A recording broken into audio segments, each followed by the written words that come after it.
Good evening, জয় east Bengal. Sundarban east Bengal ফোরামের পক্ষ থেকে সবাইকে উষ্ণ উষ্ণ অভিনন্দন।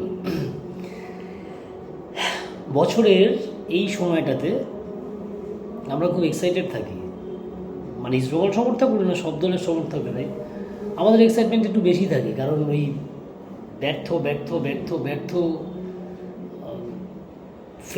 ফেলিওরের পর থেকে, মানে ফেলিওর আফটার ফেলিওর এরকম একটা টার্ম তো আমাদের যাচ্ছে। তাই প্রত্যেকবার এই সময়টাতেই একটা নতুন আশার আলো খোঁজার চেষ্টা করি, খুঁজে পাই বলছি না, খোঁজার চেষ্টা করি। অবশ্যই এটা বেড়েছে সোশ্যাল মিডিয়াটা অ্যাক্টিভ হওয়ার পরে। এর আগে যে যখন দলবদল হতো, জাস্ট একটা খবরের কাগজে ছোটো করে বেরোতো যে ইস্ট বেঙ্গল আসছে বা মানে যাচ্ছে, ওই ব্যাপারটা অতটা ছিল না। এখন তো একটা ইনকোয়ারি হলো, বিভিন্ন চ্যানেল বা বিভিন্ন সাংবাদিকরা এটা করে, অনেকেই করে এখনকার সাংবাদিকরা, যে একটা ভাসিয়ে দিল যে চলে আসছে, আর আমরা সমর্থকরা লাফালাফি শুরু করে দিই। Ultimately end of the day ইভানের মতো কেস হয়, যে কেসটা গতকাল ঘটলো। কতটা দুর্ভাগ্যজনক আমাদের জন্য এটা। যাই হোক, আইএসএলে ইস্টবেঙ্গল আসার পর থেকে সিনারিওটা আমরা একই দেখে যাচ্ছি, 9-9-9-9, কোনো একটা পারবো না 11। যাই হোক, এর ওপরে আমরা উঠতে পারছি না। আর 11 নম্বর যে বছর হয়েছিলাম, সারা মরশুমে মনে একটা না দুটো ম্যাচ মনে জিতেছিলাম, নাকি একটা ম্যাচ, মানে কীরকম জঘন্য একটা মরশুম আমাদের গেছিলো। তবে অবশ্য আইএসএল আসার পর থেকে ইস্টবেঙ্গল অনেক কিছু ফেসও করেছে। টিম করতে না পারার, ভালো করে মানে আইএসএল এর লেভেলে কম্পিট করার মতো, টিম করতে না পারার মতো কতগুলো ঘটনা ঘটেছিল। সেগুলো আমি ডিটেলে আসছি না, অন্য কোনো দিন অন্য কোনো ভিডিওতে আসা যাবে। কিন্তু গত বছর ইস্টবেঙ্গল যেভাবে স্টার্ট করেছিল, তাতে কিন্তু এরকম ট্রফিলেস ইয়ার বা এত খারাপ একটা মানে ফলাফল হবে বছরের শেষে, ওই রকম টিম কিন্তু ছিল না। আমরা কাকে নিয়েছিলাম? আমরা খুব এক্সাইটেড ছিলাম সমর্থকরা, যে দারুণ টিম করছে, প্রশংসার বন্যায় ভরিয়ে দিয়েছিলাম ম্যানেজমেন্টকে। এবং না হওয়ার মতো কিছু নেই। আমরা কাকে নিয়েছিলাম? তার আগের বছরের best scorer of ISL Dimitrios Diamantakos, তাকে আমরা নিয়েছিলাম। বেস্ট অ্যাসিস্ট করার প্লেয়ারটি মাদি দালাল, তাকে আমরা নিয়েছিলাম। ভারতবর্ষের অন্যতম শ্রেষ্ঠ, এই মুহূর্তের আমার তো মনে হয় সেরা সেন্ট্রাল ব্যাক আনোয়ার আলীকে নিয়েছিলাম, জিকসান সিংকে নিয়েছিলাম।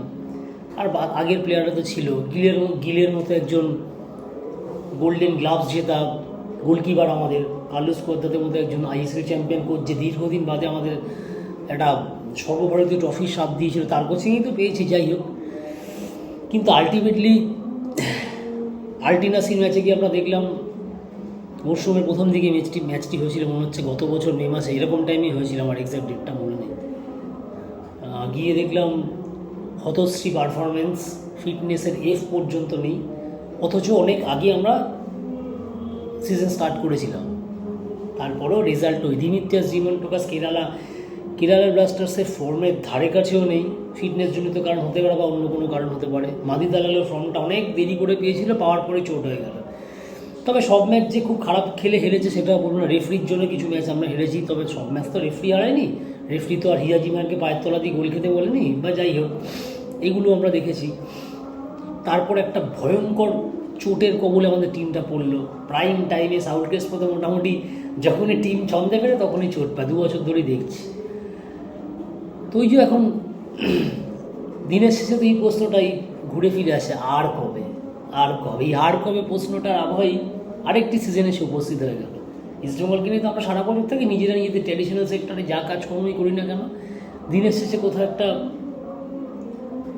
এই লাল হলুদ দুনিয়াটা আমাদের সকলের দুনিয়া। ইস্টবেঙ্গলের ভালো থাকায় আমরা ভালো থাকি, ইস্টবেঙ্গলের খারাপ থাকায় আমরা খারাপ থাকি। অবশ্যই খারাপ থাকাটা এখন একটা সয়ে গেছে।